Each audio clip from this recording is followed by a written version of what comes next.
In a story that's gone viral, a 34-year-old man tried to prevent a sneeze by holding his nose and shutting his mouth.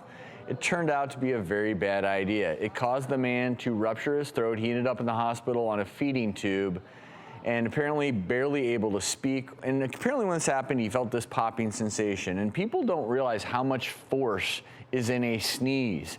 And if that force has nowhere to go, it's going to find a place to go. But to my knowledge, this is the first story I've read about it from someone just holding a sneeze. Yeah, so this is a really interesting, and the imaging study you're seeing is from British Medical Journal, and they published this. What you saw there in that picture is actually air under the surface in that subcutaneous tissue.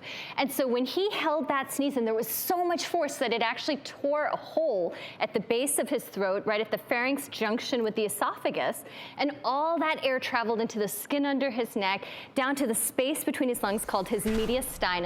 And so that air can be very dangerous. And then the second thing is that when you cause that hole and you rupture, it can become infected. So this gentleman had to be admitted, put on antibiotics. He had to have a feeding tube so that the hole could heal and food wouldn't actually go in the wrong he place. built up so much pressure in that area we call the hypopharynx, that junction of where your breathing tube, trachea, and your feeding passage, the esophagus, meet. So all that force pushed air out, and that's why you felt almost like air bubbles, like bubble wrap underneath like the Rice skin. Krispies. It's yes, called which if you penetrate your airway, typically you will get that. You see it more often like in a penetrating wound.